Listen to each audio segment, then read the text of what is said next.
My husband slept with his best friend and blamed me for being infertile in court, but I'm certain the truth I hold will make him lose all he has. I'm Summer and I'm 32. Let me rewind 3 years to show you how I ended up married to a complete fraud. Picture this. I'm working as an events coordinator at a boutique hotel in Manhattan when Christian Morrison walks into my life like something out of a romance novel. 6'2", salt and pepper hair, blue eyes that could melt glaciers, and a smile that probably cost more than my car. He was planning his company's annual gala. And lucky me, I got assigned to make his every wish come true. I need this to be perfect, he told me during our first meeting, leaning across my desk with those intense eyes. Money is no object. Famous last words, right? But back then, I was completely dazzled. This man sent flowers to my tiny studio apartment every day for a week. He took me to restaurants where the waiters knew his name and the wine cost more than my monthly rent.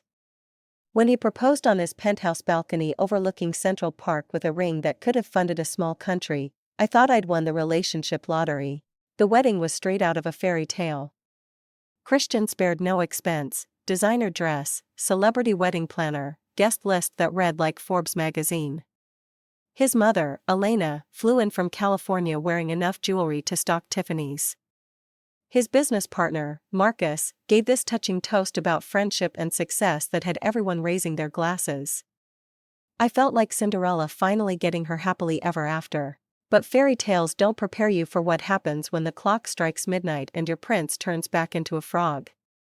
Actually, that's unfair to frogs. At least frogs are honest about what they are. The first red flag should have been our honeymoon in Tuscany. We were staying at this incredible villa with vineyard views that stretched for miles, and I was practically glowing with newlywed bliss. Christian, I said over breakfast on our private terrace. I've been thinking about starting a family. Maybe we could start trying when we get back. His espresso cup paused halfway to his lips, like I'd just suggested we sacrifice a goat. That's wonderful, darling. But let's not rush into anything. We should enjoy being married first. Reasonable, right? Except enjoying being married apparently meant Christian working 16-hour days while I decorated our penthouse and planned dinner parties for his business associates. Every time I brought up children, he had another excuse ready, like he'd been practicing in the mirror. The company was expanding. The market was volatile. He wanted to take me to Paris first, or Tokyo, or Mars, wherever he could think of to change the subject. But those trips were absolutely perfect. Christian would transform back into Prince Charming. He'd hold my hand as we toured the Louvre, kiss me on the Brooklyn Bridge at sunset, post romantic photos on social media with captions about his beautiful wife. His followers ate it up, commenting about relationship goals and asking when we'd have little ones. If only they could see us behind closed doors, where my husband treated me like expensive furniture, beautiful to look at, but not particularly functional. The moment we'd return from any trip, Christian would disappear faster than my hopes for our marriage. His office became his sanctuary. The gym became his second home, and our bedroom felt like a museum, beautiful, but completely untouchable.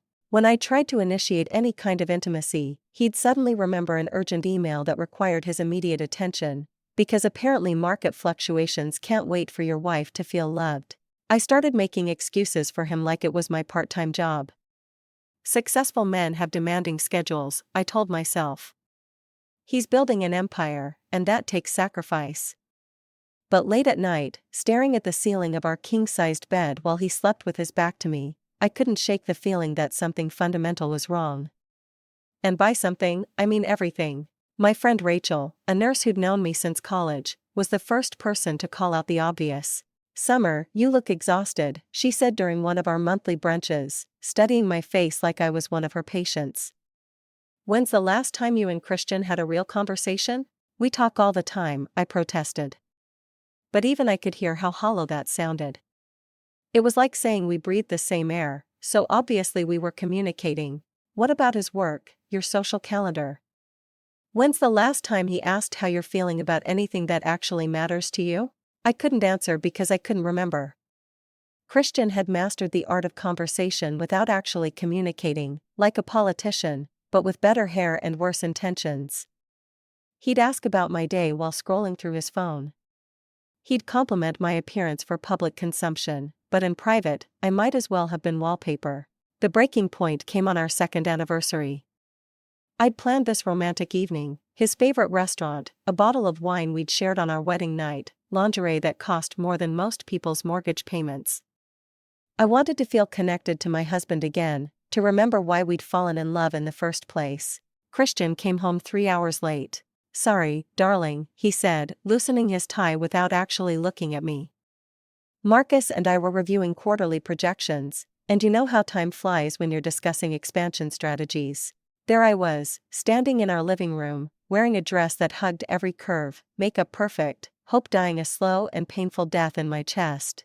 "Christian, it's our anniversary." He paused with that deer-in-headlights look before his practiced smile slid into place. "Of course it is. How thoughtless of me. Let me just shower and we can order takeout from that Thai place you like." Takeout on our anniversary. While I stood there dressed for seduction, feeling like the world's most expensive fool, that night, I made a decision that would change everything. While Christian showered, claiming he needed to wash off the stress of his day because apparently stress is something you can scrub away with expensive soap, I picked up his phone. I know snooping is wrong, but desperate times call for desperate measures, and I was drowning in my own marriage. His text messages were surprisingly innocent: business conversations with Marcus, scheduling with his assistant, the usual boring corporate communications. No secret affairs, no steamy exchanges with mysterious women. If anything, his digital life was as sterile as our relationship.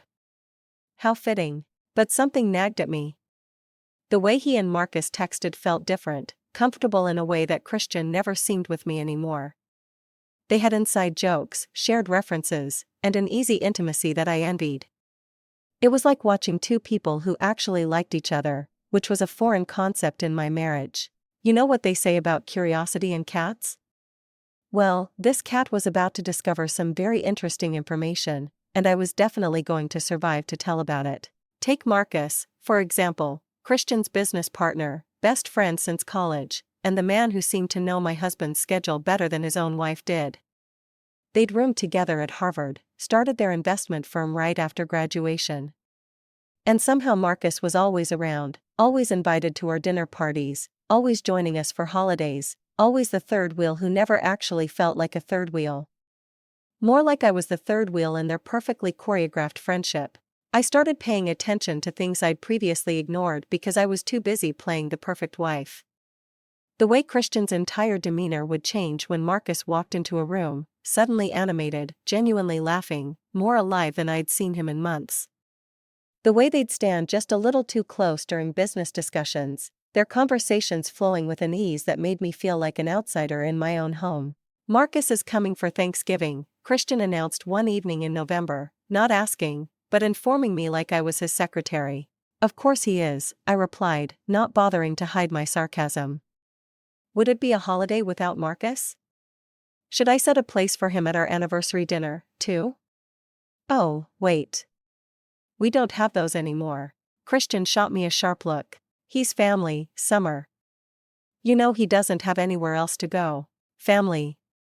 Interesting choice of words, considering Marcus had parents in Connecticut and a sister in Boston.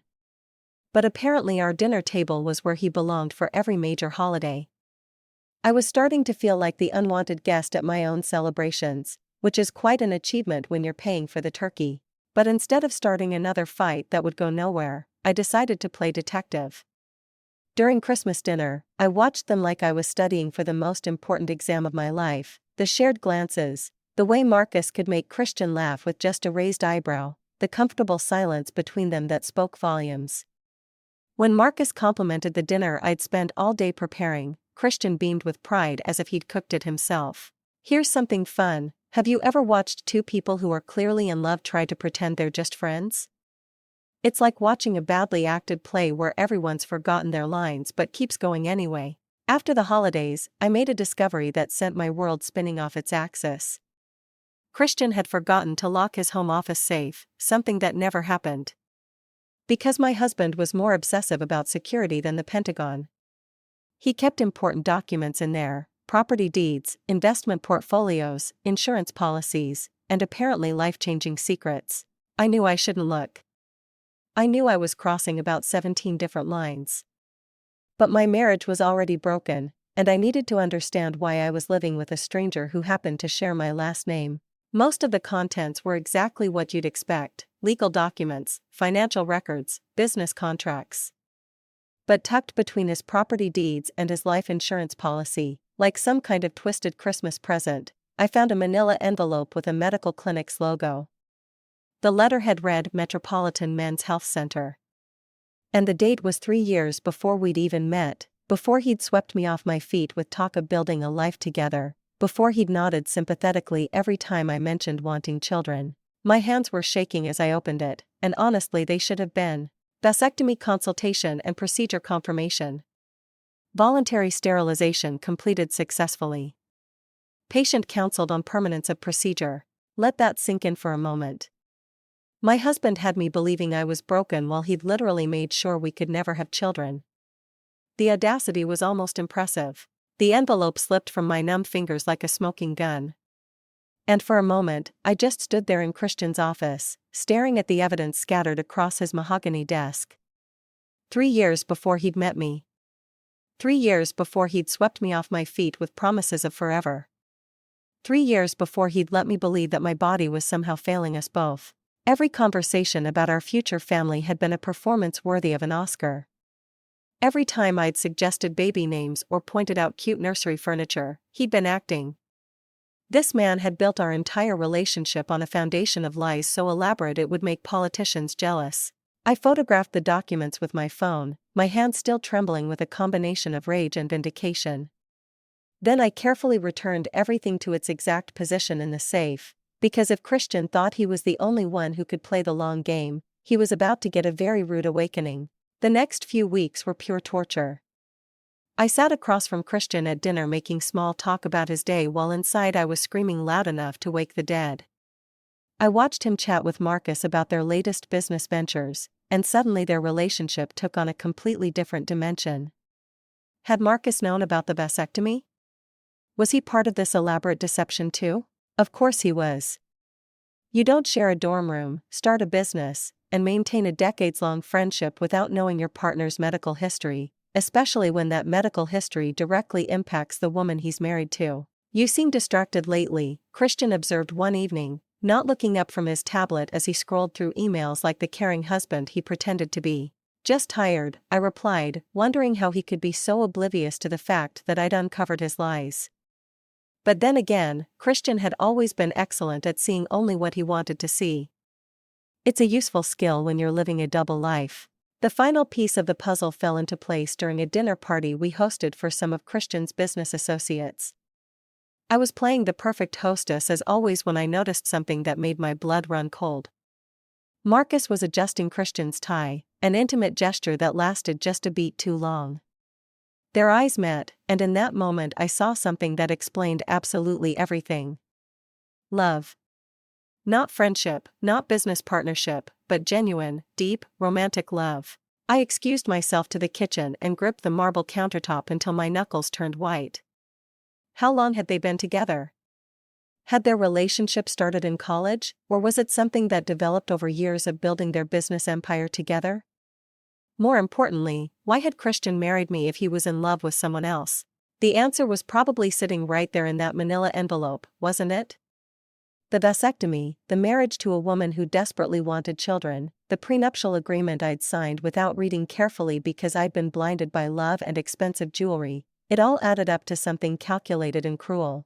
Christian had married me as a cover, a beautiful, successful wife to parade around while he lived his real life with Marcus.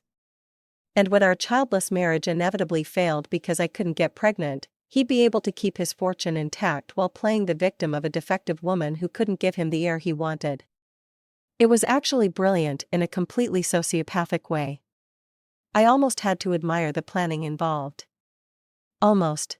I started doing research like my life depended on it, because frankly it did. Real research, not just connecting dots and drawing conclusions like some discount detective. I hired a private investigator, a woman named Detective Sarah Chen, who specialized in matrimonial cases and had the kind of track record that suggested she'd seen every flavor of marital deception imaginable.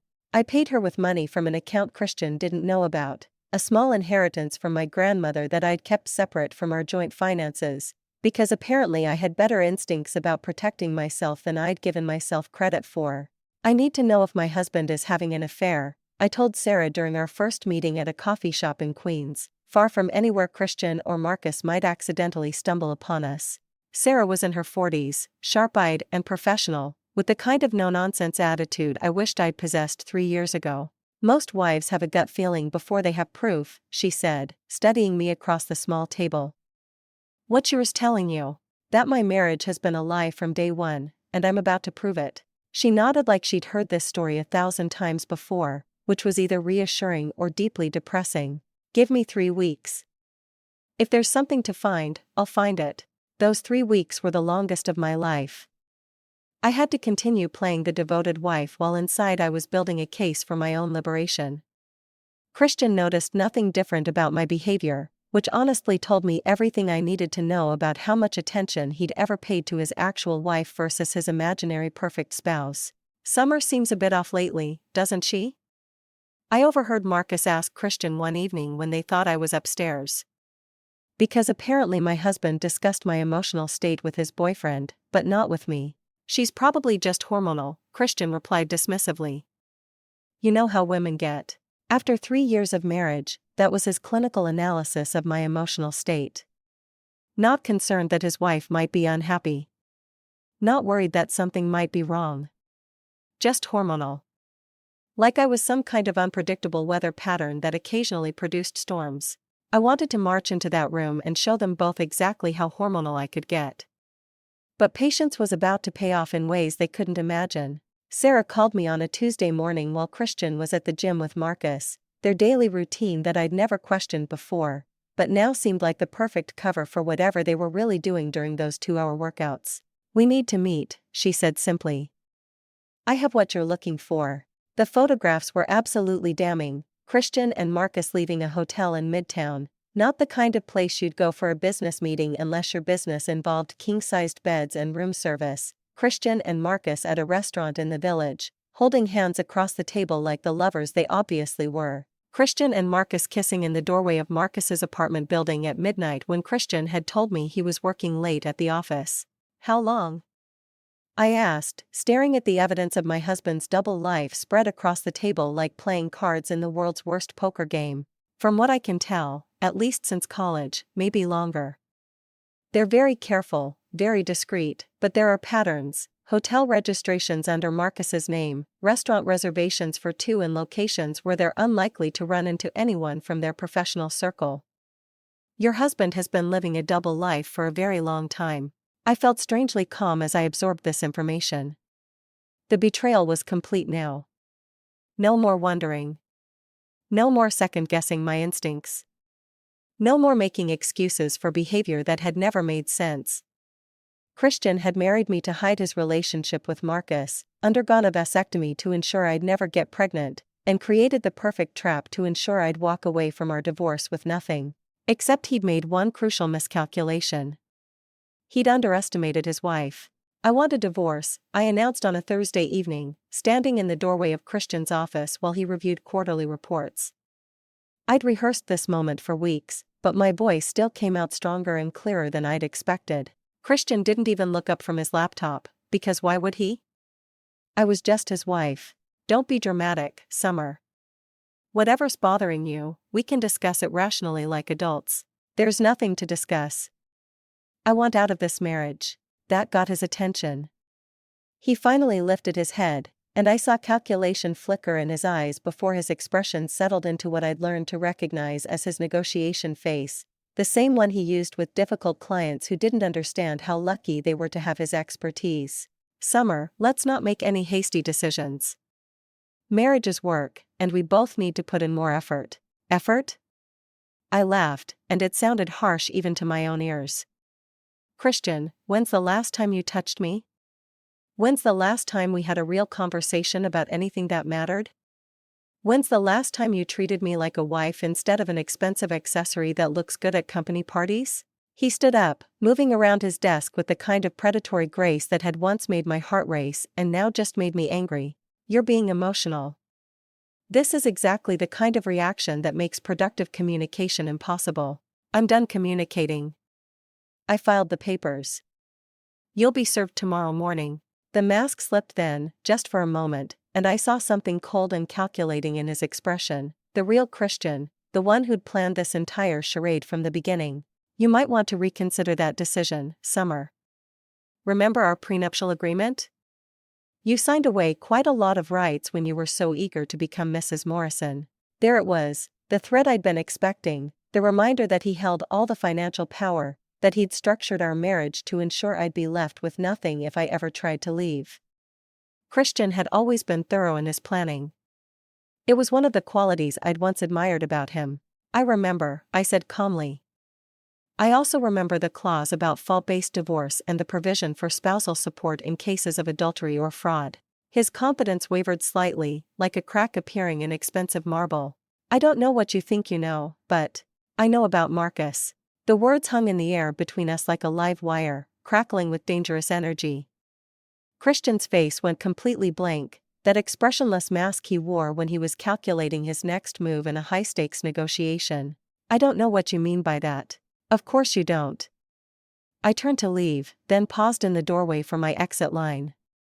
Oh, and Christian, you might want to call your lawyer. You're going to need the best legal team money can buy. Trust me on this one. The divorce proceedings were exactly as brutal as I'd expected. Christian hired the most expensive legal team in the city, men in $1,000 suits who specialized in protecting wealthy men from their inconvenient wives. They filed motion after motion, questioning my mental state, my financial contributions to the marriage, my fitness as a spouse. But they made one crucial mistake. They assumed I was the same naive woman who'd signed that prenup 3 years ago. The preliminary hearing was scheduled for a Tuesday morning in family court. I arrived early, dressed in a navy suit that projected competence and respectability. While Christian's lawyers had requested a closed hearing, somehow the media had gotten wind of the case. Morrison Investment Group was well known in financial circles, and wealthy men's messy divorces always made excellent copy. Christian arrived with his legal team and Marcus, who was there as moral support and business partner. They huddled together at their table, whispering strategies and shooting confident glances in my direction like they were planning a hostile takeover. I sat alone with my lawyer, a smart woman named Jennifer Walsh, who specialized in David versus Goliath cases and had never lost to a Goliath yet. Are you ready for this? Jennifer asked quietly. I patted my purse, feeling the weight of the manila envelope inside. I'd been ready for months. The hearing began with Christian's lawyer painting him as the devoted husband whose wife had become increasingly unstable and demanding. They presented our prenuptial agreement with the flourish of magicians pulling rabbits from hats, highlighting the clause that would leave me with minimal assets if our marriage ended due to my inability to provide children. My client entered this marriage with the express understanding that he and Mrs. Morrison would start a family, his lawyer intoned like he was delivering a eulogy. When it became clear that Mrs. Morrison was unable to fulfill this essential aspect of their marital agreement, the relationship deteriorated beyond repair. Unable to fulfill. The word choice was deliberate, designed to make me sound defective, broken, less than a real woman. I felt every eye in that courtroom assessing me, wondering what was wrong with me that I couldn't give my husband the child he wanted. It was actually quite a performance. I almost believed it myself. But then Christian's lawyer made his fatal mistake. He looked directly at me with that smug smile that said he thought he'd already won.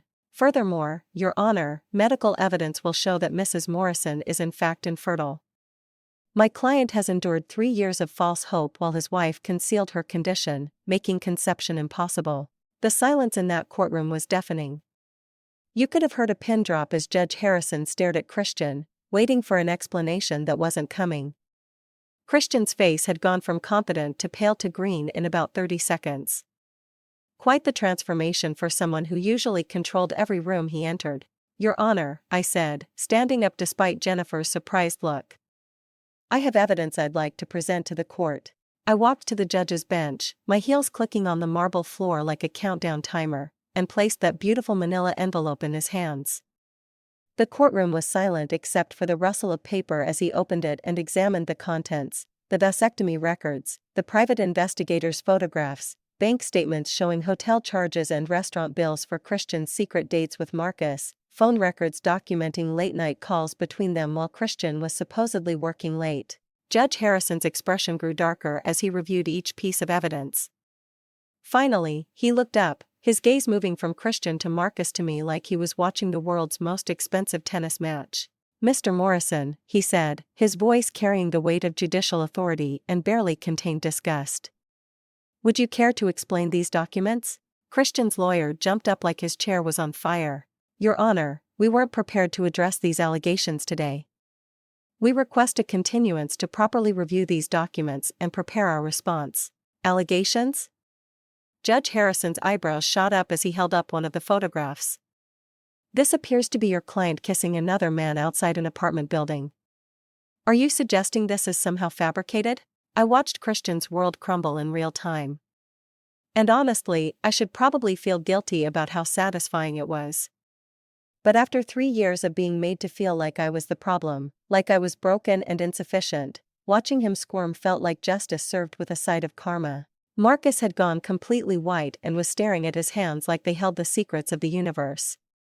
The man who'd been so comfortable playing the concerned business partner was suddenly very interested in the floor tiles. "Your Honor," Jennifer stood up. "These documents clearly show that Mr. Morrison has been living a double life throughout his marriage to my client. The vasectomy records prove he never intended to have children, making his claims about my client's alleged infertility not just false, but deliberately fraudulent."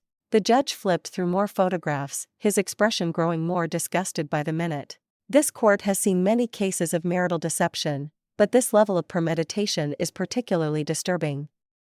Mr. Morrison appears to have deliberately married Mrs. Morrison as a cover for his relationship with," Judge Harrison glanced at his notes, "Marcus Delcroix, then structured their prenuptial agreement to ensure she would receive nothing when the inevitable divorce occurred due to his own voluntary sterilization." Christian finally found his voice, though it came out as more of a croak. "Your Honor, my relationship with Marcus is purely professional. Mr. Morrison," the judge's voice was ice cold, "I strongly advise you not to commit perjury in my courtroom. The evidence before me suggests otherwise, and I've seen enough court cases to recognize a lie when I hear one." The media section was frantically scribbling notes. I could already see tomorrow's headlines: "Investment mogul's secret life exposed" and "Millionaire's marriage was elaborate fraud." Christian's carefully constructed public image was disintegrating faster than a sand castle in a hurricane, and I had front row seats to the show. "In light of this evidence," Judge Harrison continued, "I'm ruling that the prenuptial agreement is void due to fraud. Mrs. Morrison entered this contract under false pretenses, believing she was marrying a man who shared her desire for children, when in fact Mr. Morrison had deliberately made conception impossible." Christian's lawyer looked like he'd been slapped with a wet fish. "Your Honor, we respectfully request." Furthermore, the judge's voice cut through the courtroom like a blade.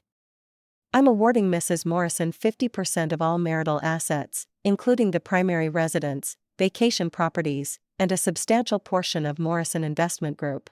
50% of everything. Including the penthouse where I'd spent 3 years feeling like a stranger. The Hamptons house where I'd hosted countless parties for his friends and business associates. And most importantly, a controlling interest in the company that had been Christian and Marcus's baby." Christian shot to his feet like he'd been electrocuted. "Your Honor, that's impossible. The company is my life's work, which you built during your marriage using community property laws," Judge Harrison replied coolly. "Your wife was entitled to transparency about your intentions and fertility status. Instead, you committed fraud on a scale that shocks this court's conscience." I could practically see the dollar signs evaporating from Christian's eyes. The man who'd thought he was so clever, so careful in his planning, had just lost everything because he'd underestimated the woman he'd married for appearances. It was almost poetic. The aftermath of that courtroom victory was swift and brutal.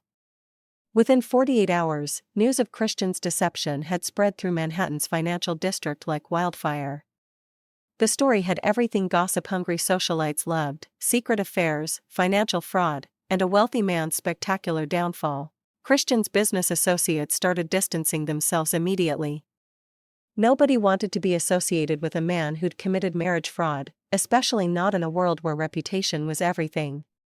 Phone calls went unreturned, lunch invitations were rescinded, and suddenly Christian found himself persona non grata in the very circles where he'd once held court. Marcus bore the brunt of the professional fallout. Their investors, already nervous about the scandal, began pulling their money when they realized the company's two founding partners had been living a lie that made soap operas look understated. The man who'd helped build Morrison Investment Group from the ground up was suddenly toxic by association. I moved back into the penthouse while Christian packed his belongings like a defeated general retreating from battle. The irony wasn't lost on me. The woman he'd tried to leave with nothing was now living in his home, surrounded by the art and furniture he'd chosen to impress people who no longer answered his calls. "This isn't over, Summer," he said on his last day, standing in our former living room with boxes of his personal items stacked around him like the ruins of his former empire. "You think you've won something, but you have no idea how to run a business. You'll lose everything within a year." I was sitting in his favorite leather chair, the one where he used to read financial reports while ignoring me. "You know what's funny, Christian? You spent 3 years treating me like I was too stupid to notice your lies. Too weak to fight back. Too dependent on you to survive on my own. And yet, here we are." The penthouse felt different once Christian was gone. Larger somehow, like it could finally breathe without his suffocating presence. I walked through rooms that had felt like a museum and started making them actually mine. The first thing I did was donate his precious art collection, every pretentious piece he'd bought to show off his sophisticated taste, to the Metropolitan Museum of Art. Let them deal with his legacy while I built my own. Jennifer Walsh, my lawyer, became my advisor as I navigated the complex process of taking control of Morrison Investment Group. The company was hemorrhaging clients and money like a sinking ship. But the bones of it were solid. Christian and Marcus had built something valuable, even if they destroyed its reputation with their personal drama. "You have two choices," Jennifer explained during one of our strategy sessions. "Sell your shares and walk away with enough money to buy a small island, or fight to rebuild the company's reputation and potentially make even more money in the long run." I thought about that for exactly 30 seconds. I didn't go through all this just to take the easy way out. Besides, I want to prove that this company can succeed without them. The first board meeting I attended as a major shareholder was memorable in all the best ways. These men who'd known me only as Christian's decorative wife suddenly had to take me seriously as a business owner. The adjustment was painful for everyone involved, but mostly for them. "Mrs. Morrison," one of the board members said carefully, like he was defusing a bomb. "We appreciate your enthusiasm, but managing an investment firm requires specialized knowledge and experience." "You're absolutely right," I agreed with a smile that could have cut glass, "which is why I'm bringing in consultants and advisors to help guide the transition. But make no mistake, I'm not going anywhere. This is my company now." Rebuilding Morrison Investment Group's reputation was like performing surgery on a patient who was bleeding out on the operating table. Every day brought new challenges: clients threatening to leave, employees uncertain about their futures, competitors circling like vultures waiting to pick apart our remaining assets. But I had advantages that Christian never possessed. I understood people in ways he never bothered to learn. While he'd focused on numbers and profits, I'd spent years managing relationships, reading social dynamics, understanding what people really wanted versus what they said they wanted. Turns out those skills are surprisingly useful in business.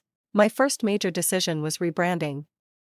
Morrison Investment Group became Meridian Capital Partners, a fresh start with no baggage from the Christian scandal.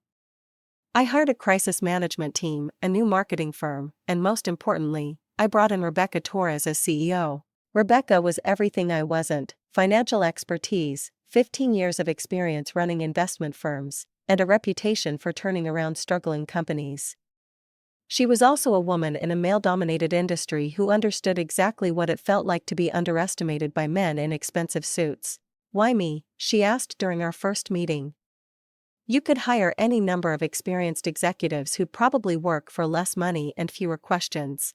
Because you know what it's like to have everyone assume you don't belong in the room," I said.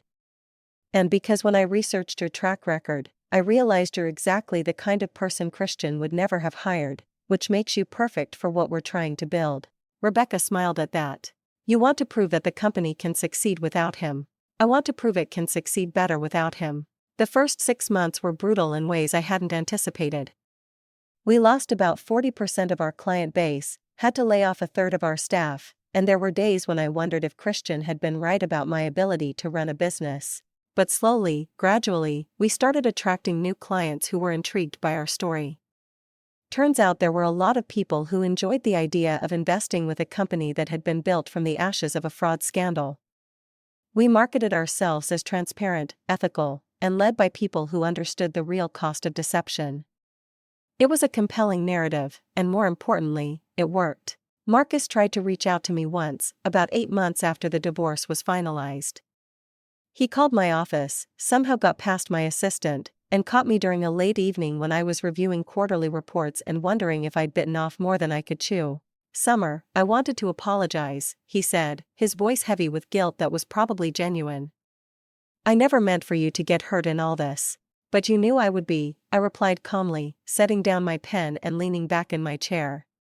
You knew Christian had married me under false pretenses. Knew he'd undergone a vasectomy.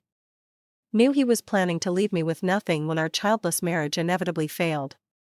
You knew all of that and you participated anyway. I love him, Marcus said simply. Like that explained everything and absolved him of all responsibility. I know you do, but love doesn't excuse cruelty, Marcus. And what you both did to me was incredibly cruel. It was calculated, deliberate, and designed to destroy my life for your convenience. He was quiet for a long moment. For what it's worth, I think Christian underestimated you from the beginning. He saw what he wanted to see, someone he could control and manipulate. He never saw how strong you really are. No, I agreed. He didn't. And that was his biggest mistake. 2 years after the divorce, Meridian Capital Partners wasn't just surviving. We were thriving in ways that would have made Christian's head spin. Our client portfolio had grown by 300%. We'd opened offices in Chicago and Los Angeles, and Rebecca had been featured on the cover of Financial Weekly as one of the industry's rising stars. But my real triumph came on a Tuesday morning when my assistant buzzed my office with unusual excitement in her voice. Miss Morrison, you have a visitor, a Mr. David Chen from Chen and Associates. He says it's about a business proposition that you'll find very interesting. David Chen turned out to be Sarah's brother, the private investigator who'd helped me gather evidence against Christian. Unlike his sister, David was a corporate acquisition specialist who made his living buying and selling struggling companies like some kind of business vulture. I have something I think you'll want to see, he said, sliding a folder across my desk with the satisfaction of someone delivering excellent news. Morrison Investment Group is going up for sale.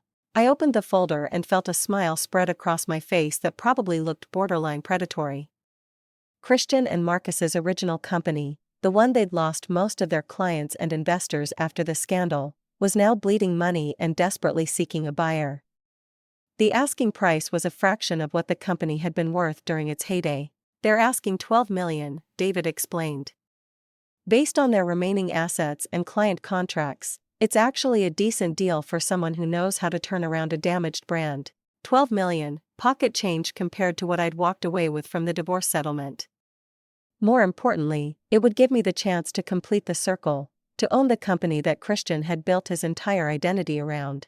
There's one more thing, David added with a grin that suggested he enjoyed his work as much as I was about to enjoy mine. They don't know you're the potential buyer. I've been representing you through a shell company, so as far as they know, they're selling to anonymous investors. The thought of Christian's face when he realized who was buying his life's work was almost too delicious to contemplate. Almost. The acquisition went through without a hitch, smoother than Christian's lies had once seemed. Morrison Investment Group officially became a subsidiary of Meridian Capital Partners, and with it came something I hadn't expected, closure that felt better than any therapy session. Christian called me the day the sale was finalized. I was in my office looking out at the Manhattan skyline and thinking about how much my life had changed when my phone rang with his number. I almost didn't answer, but curiosity won. Summer. His voice was flat, defeated, stripped of all the confidence that had once made him so attractive. I just found out who bought the company. Congratulations on the sale, I said pleasantly, like I was talking to any other business acquaintance. I hear you got a fair price considering the circumstances and the company's current reputation. Why? The question came out raw, angry, like a wounded animal. You've already taken everything from me. Why this too? I didn't take anything from you, Christian. I simply stopped letting you take from me. I leaned back in my chair, feeling oddly peaceful about this conversation. You built that company during our marriage using community property. By law, I was always entitled to half of it. Now I own all of it, fair and square. You don't understand what that company meant to me. I understand perfectly. It was your identity, your proof of worth, your legacy. Just like our marriage was supposed to be my identity, my proof of worth, my legacy. The difference is you tried to destroy mine while building yours on lies. I'm rebuilding yours with honesty. He was quiet for so long I thought he'd hung up. Finally, he said, what are you going to do with it? Turn it into something that doesn't require fraud to succeed. The integration of Morrison Investment Group into Meridian Capital Partners took 6 months of careful planning. We kept the best employees, the most valuable client relationships, and the solid investment strategies that had made the company successful in the first place. Everything else, the toxic culture, the old boys network, the casual arrogance that had enabled Christian's deception, we scrapped completely. But the real surprise came when I discovered just how deep Christian's financial troubles had become. The man who'd once controlled millions was now struggling to make ends meet like some kind of financial pauper. His reputation in the financial world was destroyed. His personal brand was toxic, and the divorce settlement had left him with far less than he'd anticipated. Marcus had fared slightly better, but only because he'd had the sense to distance himself from Christian once the scandal broke. He'd moved to California, started a small consulting firm, and was slowly rebuilding his career under a lower profile. Smart man, even if his taste in partners was questionable. As for me, I was living in the penthouse that had once felt like a prison, running companies that generated more revenue than Christian had ever dreamed of. And for the first time in years, I felt like I could actually breathe. But the story doesn't end with professional success and financial revenge. Because apparently life had more surprises in store for me.